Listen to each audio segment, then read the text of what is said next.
Hello, naitwa Dr. Majid. Karibuni tena katika darasa letu la Science Afya Podcast, na hii ni Season 4, Episode 5. Leo katika darasa letu tutazungumza kuhusu maambukizi ya fungus katika mfumo wa chakula, yaani fungal infection in the gastrointestinal system. Karibuni sana.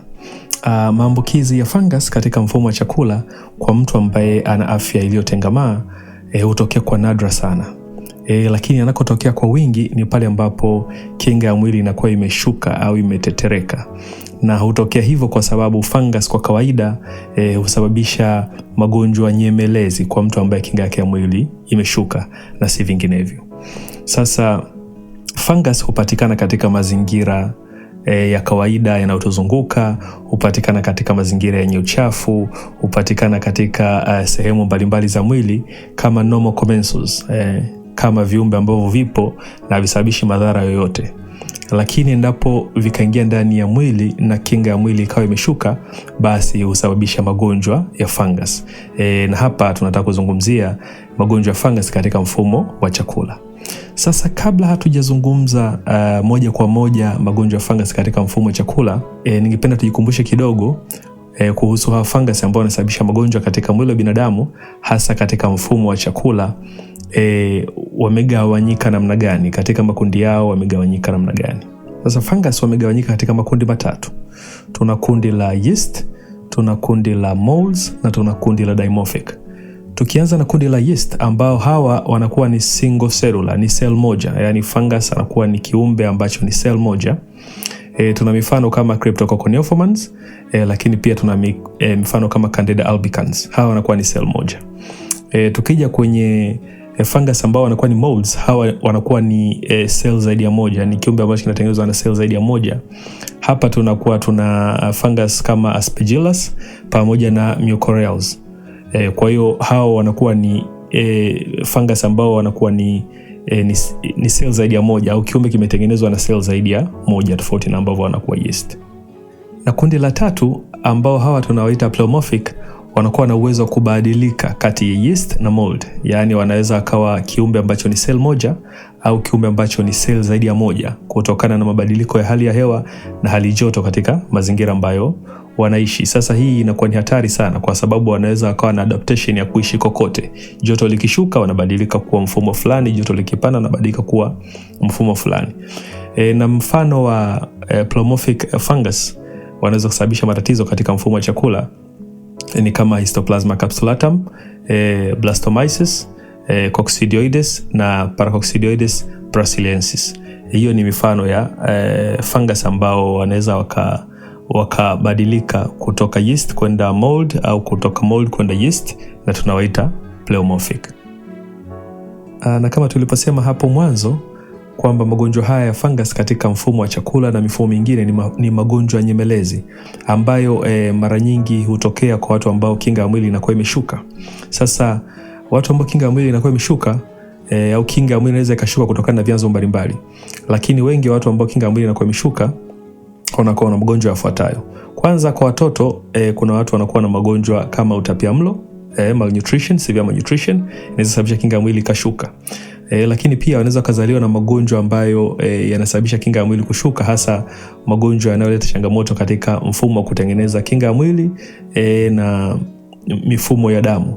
Kwa mtu ambaye anazaliwa na matatizo katika mfumo wa kutengeneza seli za damu ambazo pia zinashiriki katika kinga ya mwili, anaweza akawa na matatizo ya kinga ya mwili kushuka. Kwa mfano, mtoto akizaliwa na ugonjwa kama leukemia, inaweza kumletea changamoto ya kupata magonjwa nyemelezi yanayotokana na fungus katika mfumo wake wa chakula. Lakini pia wagonjwa ambao wanakuwa na magonjwa ambayo hayadhibitiki na yamekaa muda mrefu. Kwa mfano, mtu anaweza kana ugonjwa wa kisukari ambao haujatibiwa au haudhibitiki na umekaa muda mrefu, unaweza sababisha kinga ya mwili ikashuka, na mwisho wa siku akaweza kupata magonjwa haya ya fungus katika mfumo wa chakula. Lakini pia wagonjwa wa HIV AIDS, ugonjwa wa ukimwi, unaweza kusababisha kinga ya mwili kushuka sana kiasi kwamba mtu anapata magonjwa nyemelezi kutokana na fungus. Na pia wagonjwa ambao wanakuwa wamepata changamoto za viungo vyao kufeli, wakatakiwa kuwekewa viungo vingine, yani wakafanyia transplant. Kwa mfano, mtu ambaye amewekewa figo au ini au organ nyingine yote, mapafu, moyo, hii inaweza ikasababisha kwamba kinga yake ya mwili ikashuka au kinga yake ya mwili ishushwe ili isiweze kukataa hiyo organ iliyowekwa. Na katika process ya kushusha kinga yake ya mwili basi magonjwa nyemelezi kama haya magonjwa ya fungus katika mfumo wa chakula yanaweza yakamshambulia. Lakini pia wagonjwa ambao wanakuwa na magonjwa kama kansa na wakawa wanatumia steroids na chemotherapy treatment kwa muda mrefu au mionzi ya matibabu ya magonjwa hayo kwa muda mrefu, hizi mbinu za matibabu zina tendency ya kushusha kinga ya mwili, na mwisho wa siku mtu anaweza kupata maambukizi ya fungus katika mfumo wa chakula kama tulivyosema hapo awali. Vimelea vya fungus kutoka katika mazingira ya nje kuingia katika mfumo wa chakula vinaweza vikaingia kwa njia kuu 3. Njia ya kwanza ni inhalation, njia ya pili ni ingestion, na njia ya tatu ni hematogenous spread. Sasa hii inhalation hutokea pale ambapo mtu huvuta hewa yenye vimelea vya fungus na hivi vimelea kuingia katika mfumo wa hewa. Na kutokea katika mfumo wa hewa, hivi vimelea vinaweza vikaingia katika mfumo wa chakula kupitia damu, yani hematogenous spread, au mtu anaweza akakohoa alafu yale makohozi yakimeza, basi vimelea hivyo huweza kuingia katika mfumo wa chakula. Lakini pia mtu anaweza akala chakula au kinywaji ambacho kina vimelea vya fungus, basi na vimelea hivyo vinaweza vikaingia katika mfumo wake wa chakula. Ni mara chache inaweza ikatokea vimelea hivi kupitia katika mfumo wa damu, hasa kwa watu ambao wanatumia sindano za kujidunga na madawa ya kulevya. Wanaposhia hizi sindano na sindano ikawa ni chafu na ina vimelea vya fungus, basi vimelea hivi vinaweza vikaingia katika mfumo wa damu, na damu inavyozunguka ikipita katika mfumo wa chakula, basi vimelea hivi huweza kujikuta katika mfumo wa chakula. Kwa hizo ndo njia 3 ambazo vimelea kutoka nje vinaweza vikaingia katika mfumo wa chakula wa binadamu. Na vikishafika huko vimelea kwa kawaida vinakuwa ni vichache, lakini panapotokea kwamba kuna overgrowth, vimezaliana na kuwa vingi zaidi, ndo huweza kusababisha matatizo, hasa pale ambapo kinga ya mwili inakuwa imeshuka. Vimelea hivi katika mfumo wa chakula kwanza kabisa husababisha kinga ya mwili kushuka, hasa T-cell mediated immunity. Na kinga ya mwili kishashuka, basi vimelea hivi huingia katika mucosa, na vikiingia katika mucosa au layer au ule utanda ambao tulizungumza kwamba unatanda sehemu ya tumbo na utumbo, basi vimelea hivi husababisha ulceration, kusababisha vidonda, kwamba kuna sehemu za utumbo na tumbo zitatoboka na kuwa na vidonda vidogo vidogo. Na baada ya vidonda hivi kutokea, vimelea vingi zaidi huingia katika njia za mifumo ya damu, na zikiingia katika njia za mfumo wa damu ambao unazunguka utumbo na tumbo, basi husababisha kitu kinaitwa ischemia. Kwanza kwamba kuna sehemu fulani zitakuwa zinakosa damu, na baada ya hapo inaweza ikaenda zaidi mpaka kusababisha necrosis, kwamba kuna sehemu za utumbo zinaweza zikafa, yani sehemu za utumbo zinaweza zikafa na kuoza kabisa, na mwisho siku zikawa haziwezi kufanya kazi ya kusafirisha chakula au kumeng'enya chakula. Baada ya process kama hizo kujirudia mara kadhaa, basi dalili za ugonjwa huanza kujitokeza. Sasa kuna ugonjwa fulani maarufu sana unaitwa esophageal candidiasis, yani maambukizi ya fungus aina ya Candida katika esophagus au umio au koromeo. Haya maambukizi ya fungus ambayo yakifika katika mfumo wa chakula mwanzoni, hasa kwenye koromeo, husababisha dalili za kusikia maumivu wakati wa kumeza, tunaita odinophagia, au shida ya kumeza, tunaita dysphagia. Mtu anakuwa anapata ugumu kumeza, na ikiwa anataka kumeza kitu, ni chakula au ni maji au ni kinywaji chochote, anasikia maumivu au ugumu katika kumeza. Na baada ya hapo dalili zingine katika mfumo wa chakula, kama ni kwenye tumbo, basi mtu alikuwa anasikia tumbo linamsokota, tumbo linauma, tumbo linaunguruma, tumbo linaweza likawa linajaa gesi, lakini pia anaweza kanapata dalili kama kusikia kichefuchefu, kutapika, anaweza akawa anaharisha, na akiharisha hii inakuwa ni profuse diarrhea, anakuwa anaharisha choo chepesi sana.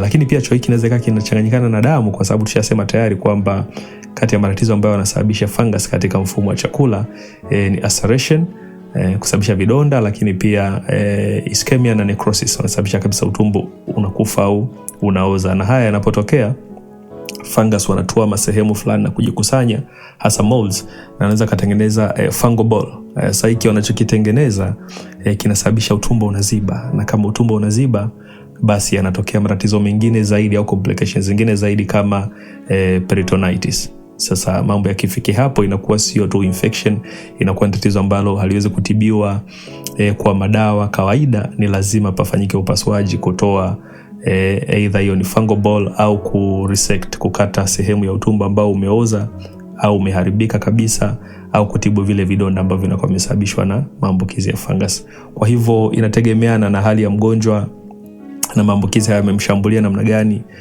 na inatofautiana kati ya mgonjwa mmoja na mwingine, lakini fungus wanaweza kusababisha magonjwa au hali ya hatari sana, hasa kwa mtu ambaye kinga ya mwili inakuwa imeshuka.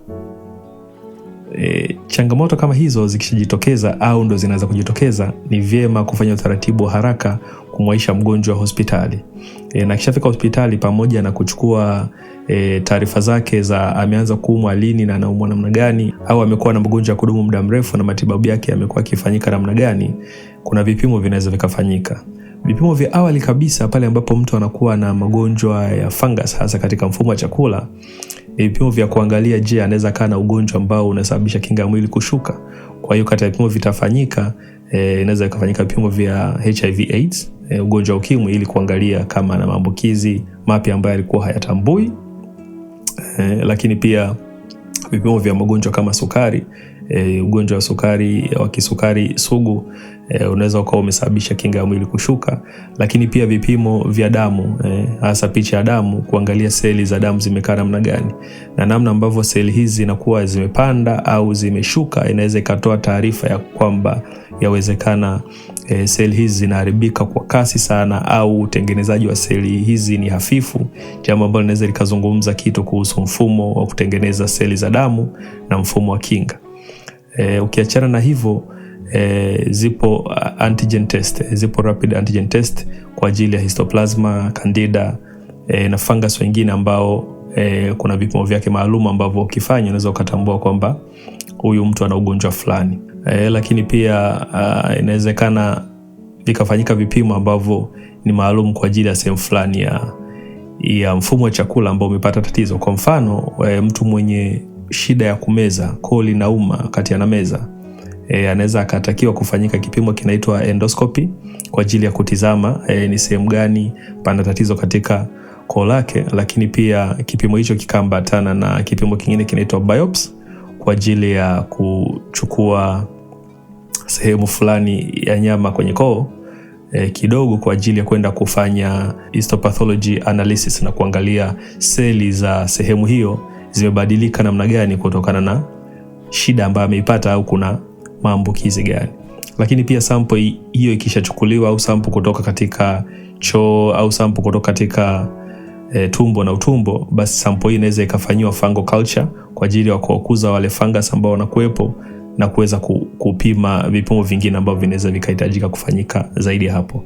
Vipimo vingine vinaweza kuwa ni imaging, kwamba ni vipimo kama abdominal x-ray, kama inatokea utumbo umeziba na chakula kitembei, basi inaweza kuhitajika mtu kupigwa picha ya tumbo na kuangalia ni sehemu gani pameziba na pamezibwa na kitu gani kati ya vile vitu vitatu au vinne ambavyo tumevitaja hapo awali wakati tunazungumza process ya namna ambavyo fungus wanasababisha matatizo katika mfumo wa chakula.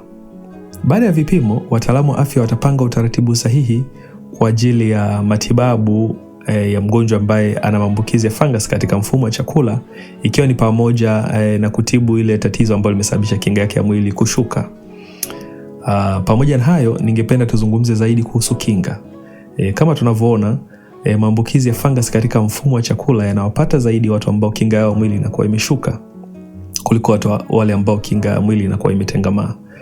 Sasa ni muhimu zaidi kujiepusha na magonjwa yanayosababisha kinga ya mwili kushuka. Kwanza kabisa tulizungumza magonjwa kama HIV/AIDS, ukimwi, tumezungumza magonjwa kama kisukari, magonjwa kama kansa, lakini pia magonjwa kama utapiamlo. Haya magonjwa ni baadhi ya magonjwa ambayo yanasababisha kinga ya mwili kushuka, na mtu akiwa nayo anaweza kupata maambukizi ya fungus katika mfumo wa chakula. Lakini pia kujiepusha na matumizi holela ya antibiotics. kwa sababu unapotumia antibiotics kiholela bila mpangilio, unapozimeza zinapoingia tumboni, kama hazijawekea utaratibu mzuri wa kwamba zinatumika kwa ajili ya kutibu nini, mtu utajikuta unaua bakteria wengi zaidi, au unaua bakteria wote ambao wanakuwepo katika tumbo na utumbo, ambao hawa ni nomoflora, ambao hawa bakteria wanausaidia mwili kujikinga na vimelea vingine vya magonjwa kama fungus, virus pamoja na minyoo. Sasa inapotokea kwamba bakteria hawa wamekufa, basi vile vimelea vingine vya magonjwa vinashamiri, wakiwemo fungus wanashamiri, inatokea overgrowth na inaweza kusababisha matatizo. Kwa hivyo ni muhimu kuzingatia matumizi ya antibiotic kwa maelekezo ya wataalamu wa afya. Lakini pia katika kinga, kujitahidi kuweka mazingira mazuri ya usafi wa chakula na vinywaji tunavyokula, ili kuepusha ingestion au kula vyakula ambavyo ndani yake vinakuwa vina vimelea vya fungus. Natumaini umejifunza mambo mengi sana kuhusu maambukizi ya fungus katika mfumo wa chakula. Na mpaka hapo sina la ziada. Ningependa kukushukuru sana kwa kututizama, kutufuatilia na kutusikiliza. Kwa niaba ya timu nzima iliyoshiriki kuandaa maudhui haya na kuyakamilisha, sina la ziada. Mpaka wakati mwingine. Bye bye.